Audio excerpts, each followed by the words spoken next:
Hola, ¿cómo les va? En la fecha vamos a desarrollar el tema de presentación antigénica y generación de efectores. Y estos son los objetivos fundamentales que vamos a intentar alcanzar después de esta charla. En esta diapositiva hay una comparación entre lo que es la inmunidad innata y la inmunidad adaptativa, sabiendo de entrada que siempre hay una interacción entre ellas y que la realidad es que nunca funciona una o la otra de manera independiente y siempre están interrelacionadas.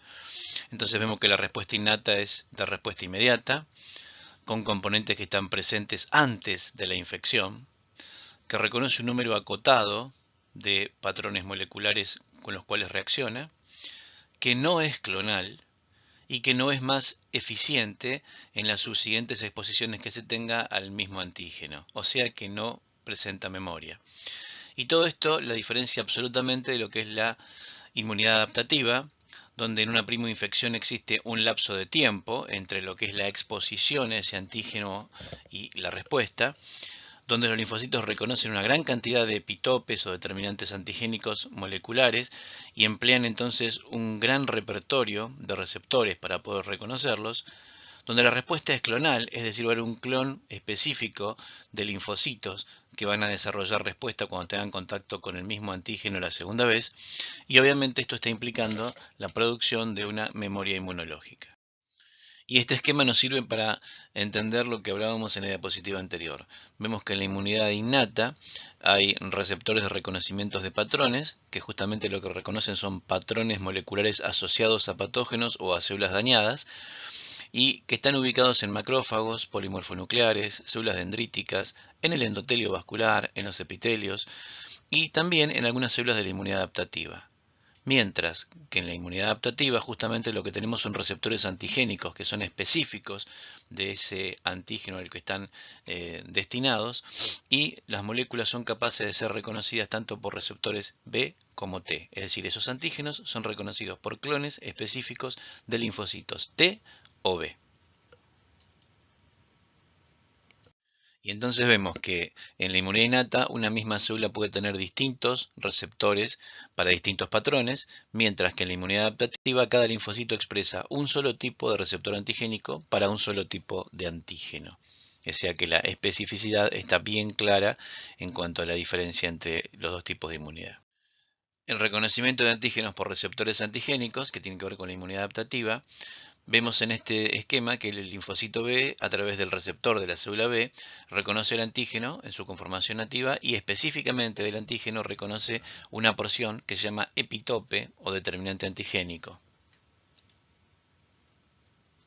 En el caso de los linfocitos T hay una diferencia. Si bien tienen un receptor del linfocito T que es similar al del linfocito B, el antígeno deben reconocerlo procesado y presentado por alguna célula presentadora de antígenos, y en el contexto de el complejo mayor de histocompatibilidad, es decir, que no son capaces de reconocer antígenos solubles si no les son presentados por una célula intermediaria. Esto los diferencia de la célula B. Y entonces, siguiendo con esto, luego de reconocer el antígeno, tanto el linfocito B como el T deben activarse, proliferar y diferenciarse para poder adquirir después sus funciones efectoras y transformarse o bien en células efectoras o bien en células de memoria que van a reaccionar en la siguiente exposición a ese mismo antígeno. Aquí vemos como el linfocito, célula principal y célula central en la inmunidad adaptativa, tiene funciones diferentes según qué tipo de linfocitos hablemos. Y entonces el CD8, cuando toma contacto con una célula infectada por un virus, lo que produce es la lisis de esa célula.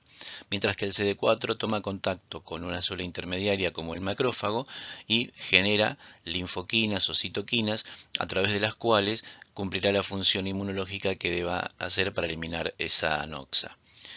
También el linfocito CD4 tiene contacto con linfocitos B, a los cuales sensibiliza y madura y ayuda a madurar para que después se transformen en plasmocitos y produzcan anticuerpos contra el antígeno determinante.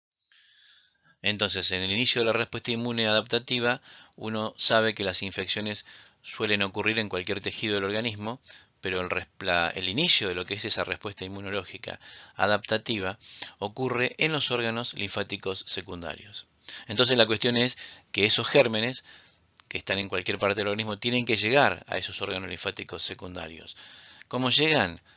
A través del drenaje de la linfa en forma nativa, y en ese transcurso va siendo procesado y presentado por células dendríticas. Y esto esquematiza lo que hablábamos en la diapositiva anterior. Las células dendríticas capturan el antígeno, lo procesan, van emigrando desde la piel o desde el órgano que corresponda hacia los vasos y por los vasos linfáticos aferentes, van madurando y presentando ese antígeno en ese transcurso, y esas células dendríticas ingresan al ganglio, completan su maduración dentro del mismo ganglio y estimulan entonces presentando ese antígeno dentro del contexto del complejo mayor de histocompatibilidad a los linfocitos T.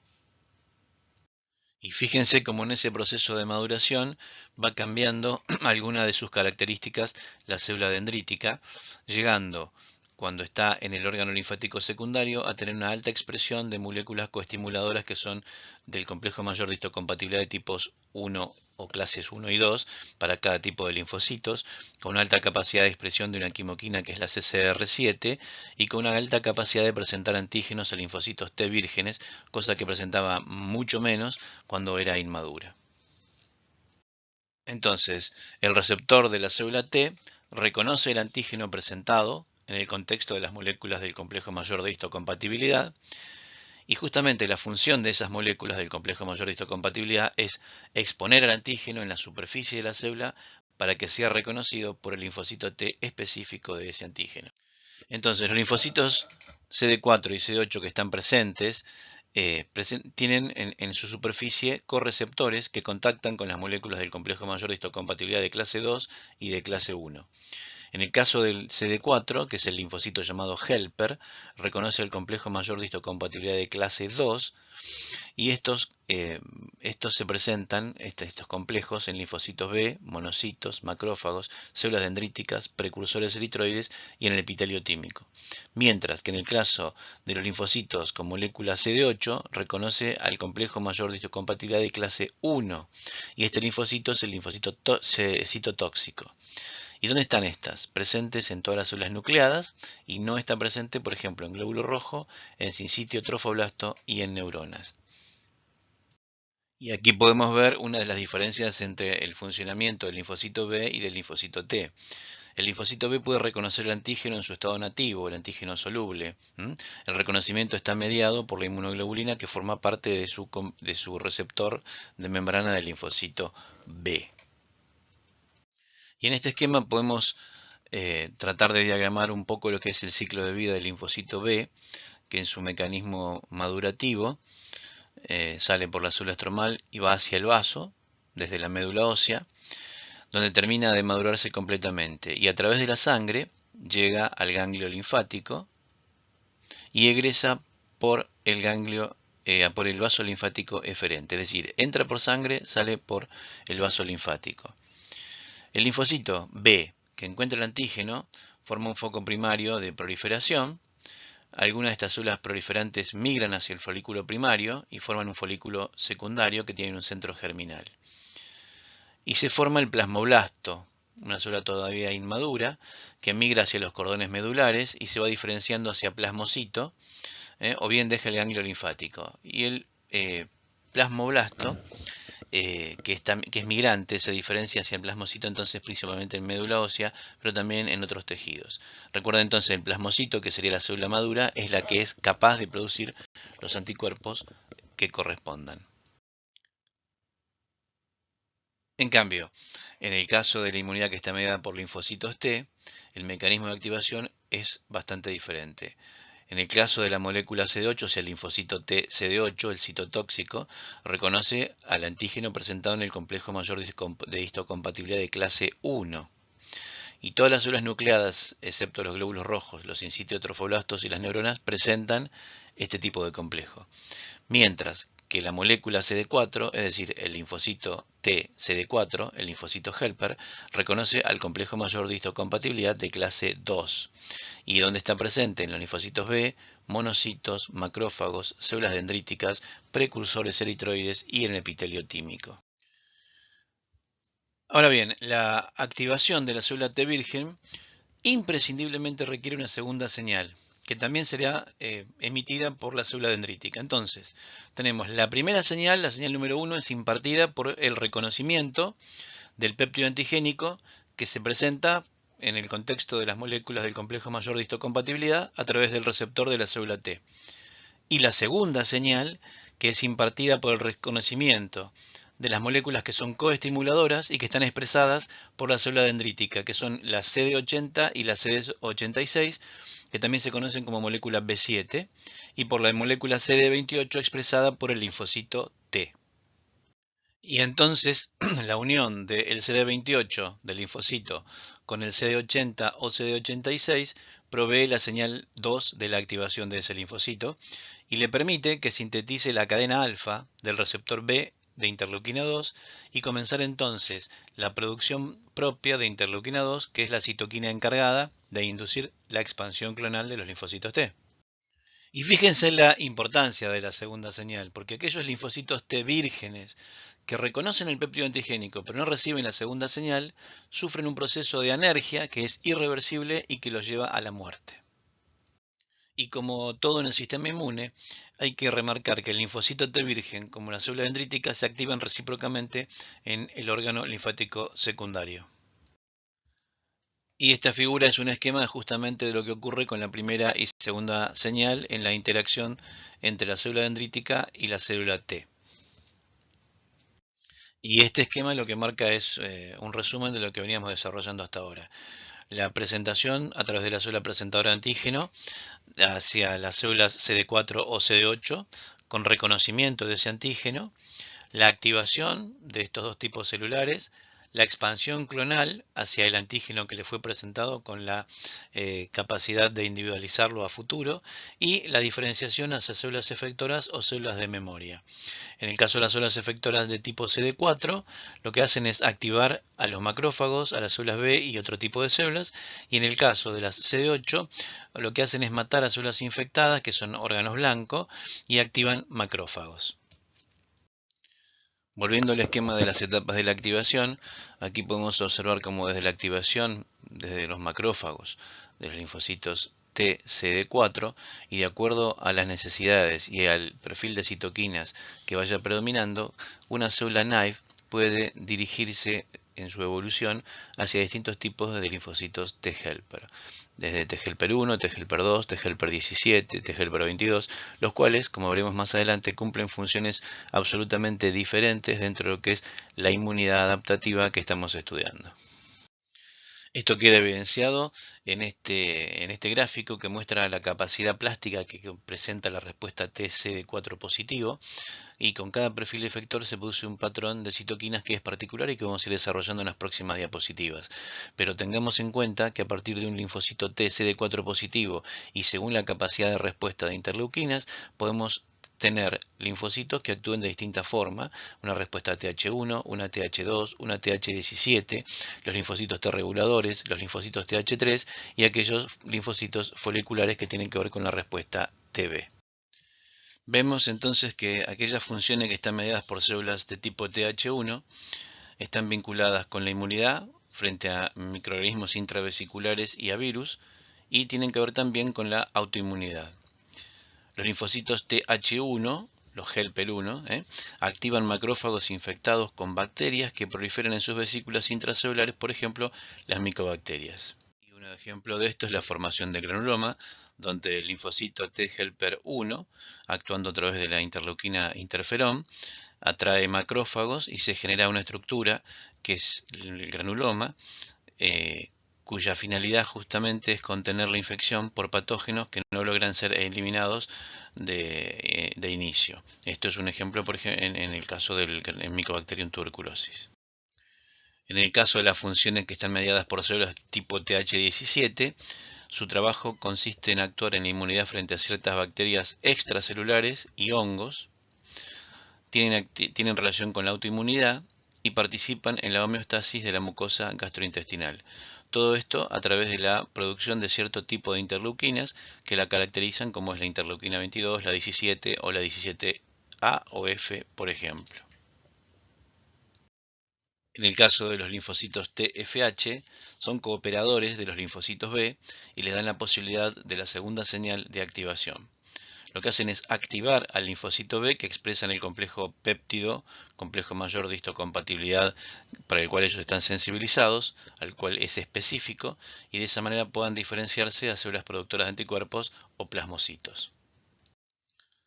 En el caso de los linfocitos de tipo TH2, T-helper 2, son fundamentales en la inmunidad frente a parásitos extracelulares como los helmintos y también son de importancia capital en el desarrollo de todos los procesos relacionados a las alergias y el asma.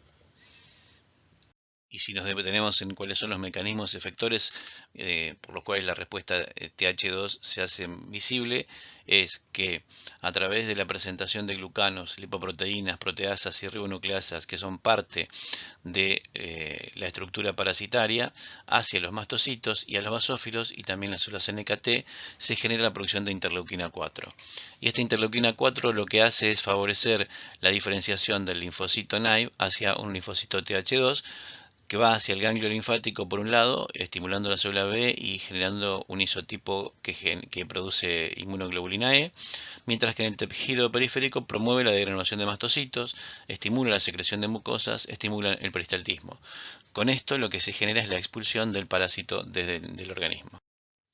Y en este cuadro podemos resumir cuáles son los mecanismos efectores que median los linfocitos TH2 para el desarrollo de procesos alérgicos y asma, y esto está vinculado con el tipo de interleuquinas que predominan en estas respuestas TH2.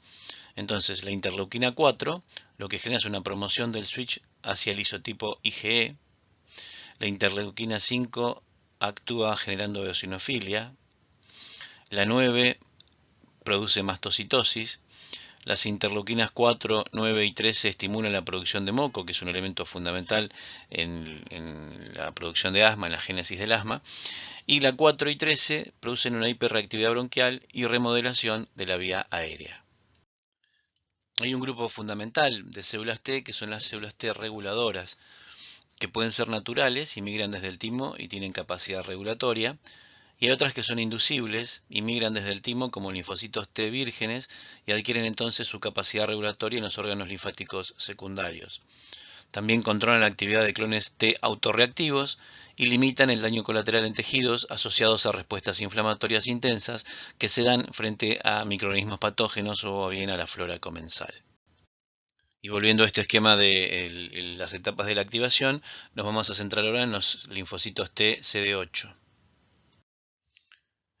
Entonces vemos en este esquema cómo los linfocitos T CD8 vírgenes se diferencian a células citotóxicas. Observamos una célula dendrítica infectada que presenta los antígenos virales o bacterianos al linfocito T CD8 virgen en el contexto del complejo mayor de histocompatibilidad de tipo 1 y con la segunda señal involucrada a través del CD80, 86 y el CD28, con lo cual se activa ese linfocito CD8 virgen y una vez activado se genera también la proliferación.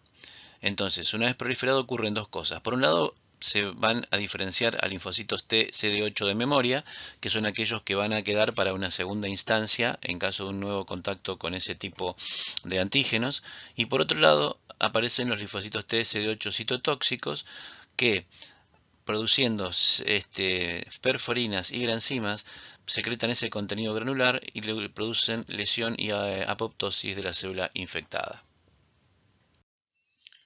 Aquí se muestra justamente en este esquema, este dibujo, lo que veníamos desarrollando del mecanismo de acción del linfocito T CD8 para generar lesión en la célula que estamos considerando como agresora. Las células T CD8 citotóxicas median dos funciones. Por un lado, la citotoxicidad, por un mecanismo secretorio y por un mecanismo no secretorio, y la producción de citoquinas que son proinflamatorias, fundamentalmente el interferón gamma. En esta historieta lo que se quiere es mostrar las diferencias en la forma de acción entre el linfocito T CD4 y el CD8. Entonces observamos que mientras el CD4, al reconocer una célula enferma, por ejemplo por un virus, produce citoquinas y bloquea de esa manera la transcripción de ese virus para poder eliminarlo, el linfocito CD8 lo que hace es eliminar directamente a la célula infectada. Y en este gráfico ya visto varias veces, nos vamos a centrar ahora en lo que son las células de memoria, tanto CD4 como CD8. Y en este gráfico podemos observar cómo es la respuesta inmunitaria primaria efectora, donde hay un pico y después queda una memoria. Y ante el segundo desafío, un nuevo contacto con ese antígeno, aparece una respuesta secundaria efectora que es mucho más rápida y mucho más intensa, y queda después una respuesta también secundaria de memoria que es más importante, más alta que lo que era la respuesta de primaria de memoria. Ahora bien, las células T de memoria se pueden activar por distintos mecanismos. Una es por la estimulación a través del antígeno, que sea presentado por una célula presentadora, ya sea profesional, que es para el CD4 positivo, o profesional o no profesional para el CD8. También puede estar estimulada a través de citoquinas como la 8 y la 12 o interferones que puedan ser producidos a través de la respuesta a infecciones de algunos microorganismos, o bien en respuesta a citoquinas homeostáticas como la interleuquina 7 o la 15, que son producidas por células estromales. Es decir, en ausencia de antígeno también puede activarse permitiendo la proliferación homeostática. Pero también hay otros factores que condicionan la generación de la memoria. Por ejemplo, qué tipo de germen es el que nos ha infectado, la carga de antígeno en el inicio y la intensidad de la segunda señal. Ahora bien, las células de memoria no son todas iguales y podemos clasificar dos poblaciones, las células T de memoria centrales y las células T de memoria efectoras. ¿Cuáles son las diferencias? Las T de memoria centrales se encuentran en sangre y fundamentalmente en órganos linfáticos secundarios y médula ósea. Y su misión es patrullar los órganos linfáticos secundarios con la capacidad de autorrenovarse y establecerse en tejidos periféricos, o sea, realizar un homing. En cambio, las células de memoria efectoras se encuentran en la sangre y tejidos periféricos y conforman una primera línea de defensa propia de la inmunidad adaptativa en los tejidos periféricos ante un contacto con ese antígeno. En cuanto a las poblaciones de linfocitos B, que ya conocemos como de tipo B1, BZM o de zona marginal del vaso, o B2, tienen distintas características cada uno que podemos observar en este cuadro. Entonces vemos, por ejemplo, que el tipo de linfocito B, B2, tiene un repertorio de respuesta mucho más amplio que el B1 o el BZM.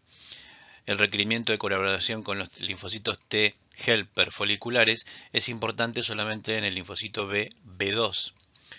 En lo que es la producción de anticuerpos, es más rápida en los tipos B1 y los linfocitos B de la zona marginal, entre 72 y 96 horas, mientras que es más lenta en los linfocitos B2. Y en cuanto al isotipo de anticuerpos, también cambian las características en cuanto a su concentración. Entonces, en el tipo B1 la IgM es mayor que la IgA y mayor que la inmunoglobulina G. En las de la zona marginal fundamentalmente son inmunoglobulina M y G, mientras que en los linfocitos B2 la inmunoglobulina G es la más importante, seguida de la A y la inmunoglobulina E.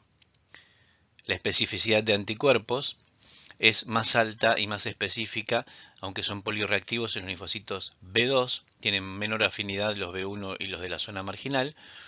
La localización también es diferente porque los B1 y los de la zona marginal, por ejemplo, están en lugares diferentes. El B1 está en la cavidad peritoneal y pleural y el otro está en la zona marginal del vaso, mientras que los linfocitos B2 están en los órganos linfáticos secundarios. Y también son un poco diferentes digamos, los blancos a los que se van a dirigir.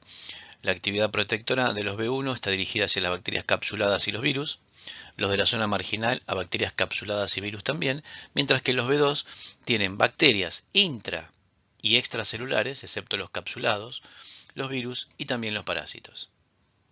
Esto intenta aclarar un poco el cuadro anterior y entonces vemos que los linfocitos B capaces de activarse sin necesidad de células T CD4 como ayudadores son aquellos linfocitos llamados B1 que se localizan sobre todo en la cavidad peritoneal y en el peritoneo y en la pleura, cuyos isotipos predominantes de anticuerpos son la inmunoglobulina M, la A y en menor medida la G, y sin aparente exposición a antígenos a veces pueden producir también anticuerpos naturales.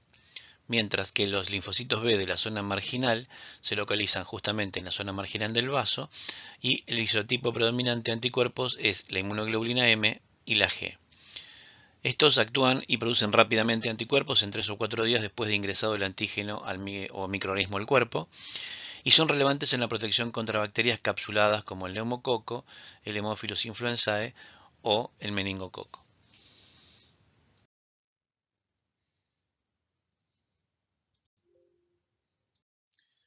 La mayoría de las respuestas inmunes del linfocito B están activadas a través de la colaboración de linfocitos T helper, fundamentalmente foliculares, quienes reconocen a un antígeno presentado en el contexto del complejo mayor de histocompatibilidad y se lo presentan al linfocito B para que éste pueda generar las inmunoglobulinas que correspondan. Esto fundamentalmente se da en los linfocitos B2 o foliculares.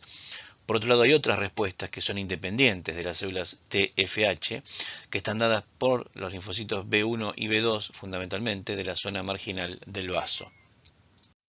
Este gráfico aclara justamente cómo se produce esto, la presentación de péptidos en el contexto del complejo mayor de histocompatibilidad de clase 2 por la célula dendrítica hacia los linfocitos T, su activación, su traslado, con la salida a través de las vénulas de epitelio alto y la llegada al ganglio linfático donde es presentada este péptido por el linfocito T al linfocito B que se activa y genera su expansión clonal y la multiplicación y producción de los anticuerpos para los que fue sensibilizado.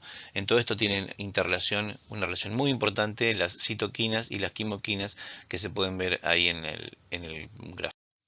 Aquí podemos observar como en el folículo primario hay una presentación antigénica desde el macrófago hacia el receptor del linfocito B y la captura antigénica. Y por otro lado, como a través del receptor del linfocito T y la célula dendrítica le es presentado un polipéptido al linfocito TCD4 virgen, el cual hace una expansión clonal y se dirige hacia esa zona folicular donde realiza la misma presentación hacia el linfocito B. El linfocito B en este caso puede tomar dos caminos. Uno es hacia la formación de plasmoblastos, células inmaduras que van a terminar en plasmocitos con la secreción de anticuerpos de inmunoglobulina M de baja afinidad y que son de vida media corta. Y por otro lado pueden dirigirse hacia la formación de un folículo secundario donde va a haber más presentación y va a haber presencia de linfocitos T helper foliculares, con lo cual se produce la maduración con la afinidad y la producción de células B de memoria y por otro lado la producción de plasmoblastos que van a actuar como memoria también dirigiéndose a la médula ósea y en una reacción subsiguiente tendremos una respuesta más intensa y mucho más específica. La célula B virgen, una vez que puede tomar contacto con el antígeno en la colaboración de la célula T, se activa y puede, por un lado, producir una célula plasmática de vida corta, la cual producía esos anticuerpos de vida media corta de tipo IgM, o bien dirigirse hacia un centro germinal donde tener una maduración más intensa y más específica, y desde ahí producir, por un lado, células de memoria, que se activarán con el próximo contacto con ese antígeno, o bien la producción de plasmoblastos que después madurarán a plasmocitos. Siguiendo con el desarrollo de los esquemas anteriores, observamos que se producía un plasmoblasto y a través de la sangre este llega a la médula ósea y tiene relación con la célula estromal que es productora de CXCL2. Entonces en ese lugar queda y produce la expulsión del plasmocito maduro que estaba en esa zona, la cual muere por apoptosis rápidamente. En cuanto a la maduración del linfocito B, sabemos que justamente la maduración de esa afinidad tiene lugar en los centros germinales, que son los que le proporcionan un microambiente donde puede sufrir cambios importantes para poder conseguir esa maduración, que es lo que le hará una célula activa. En base a todo lo expuesto, tenemos que tener bien en cuenta las diferencias entre un linfocito B virgen, un plasmocito y una célula B de memoria. Entonces, en el lado izquierdo de la imagen vemos el linfocito B virgen, que presenta un receptor de célula B con inmunoglobulina M o D, mientras que la célula B de memoria presenta receptores con IgG, IgA, IgE o IgM y pueden estar en circulación o en tejidos linfáticos secundarios, o puede ser el plasmocito, que es la célula madura y productora de anticuerpos que pueden ser secretados a la circulación, como la inmunoglobulina G, la A, la E o la M, y que se encuentra presente en tejidos linfáticos secundarios y en médula ósea. ¿Cómo será entonces la respuesta secundaria de anticuerpos? Algunos linfocitos B de memoria pueden volver a formar centros germinales secundarios y después interactuar otra vez con los linfocitos T foliculares, helper.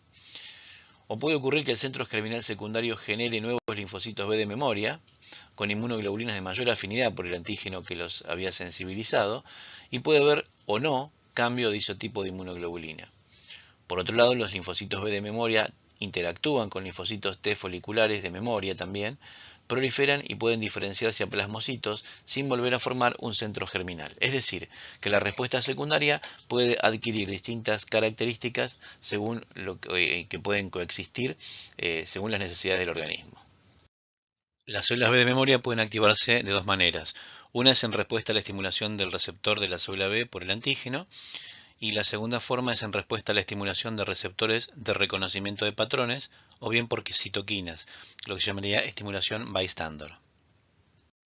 En cuanto a la activación de células B de memoria por estimulación bystander en respuesta a la estimulación por receptores de reconocimiento de patrones o bien por citoquinas, tenemos que tener en cuenta un par de cosas. Primero, los linfocitos B vírgenes no tienen Toll-like receptors, pero los linfocitos B de memoria sí expresan Toll-like receptors 2, 6, 7, 9, 10 y también presentan receptores de citoquinas y pueden activarse, entonces, proliferar y diferenciarse a plasmocitos cuando sus ligandos se unen a estos, aun en ausencia de una estimulación a través de sus receptores de membrana. Y entonces queda claro que la memoria B se sustenta en dos tipos celulares, las células B de memoria y los plasmocitos de larga vida media. Ahora, la pregunta es, ¿a qué se deben estos niveles elevados de anticuerpos por periodos prolongados? ¿Por qué se produce esto? Y tenemos varias respuestas. Una es la supervivencia de células plasmáticas de larga vida media en ciertos nichos que son particulares, que le permiten mantenerse ahí, donde producen anticuerpos sin requerir la reexposición a un nuevo antígeno, o sea, lo producen de forma continua. Segundo, la generación de células plasmáticas desde los linfocitos B de memoria, activados por el antígeno inductor o bien por antígenos similares que tengan reactividad cruzada. Y la tercera es la generación de células plasmáticas a partir de linfocitos B de memoria que sean activados por ligandos de receptores de tipo TOL, por los PAMP o citoquinas. Aquí vemos las posibilidades de activación de los linfocitos B. Por un lado, una respuesta timo independiente, donde el antígeno toma contacto con el linfocito B de manera directa, generalmente son linfocitos B vírgenes B1 o de la zona marginal. Se activa ese linfocito B, produce un plasmocito de vida media corta, el cual genera anticuerpos que también son de menor especificidad que en los otros casos de relación con células T, y finalmente termina en apoptosis. Por otro lado, si hay una respuesta timo-dependiente en relación con los linfocitos T foliculares, pueden ocurrir dos cosas. Una es que se active ese linfocito B y genere un plasmocito de corta vida que también termina en apoptosis, pero por otro lado puede ocurrir que ese linfocito B2 activado produzca o un linfocito B de memoria, un linfocito B de memoria y un linfocito efector, el cual se transforma en plasmoblasto y después va a incluirse dentro de lo que es médula ósea en relación con la célula estromal secretora de CXCL2. Con respecto a los anticuerpos y la función de los linfocitos B según la edad, aquí tenemos un esquema donde se observan los dos extremos de la vida, entonces un neonato o un infante con una médula ósea que presenta alto número de progenitores B, muchas células B vírgenes de diversa especificidad, bajo número de células B de memoria, y en contraposición, en el adulto mayor de más de 65 años, una médula ósea con depósitos de grasa, menor cantidad de nichos funcionales y menor número de progenitores B, con un mayor número de células B vírgenes con acumulación de células B de memoria y plasmocitos, y está limitado el espectro de especificidades. Bueno, quiero agradecerles por esta charla y nos estaremos viendo en la próxima.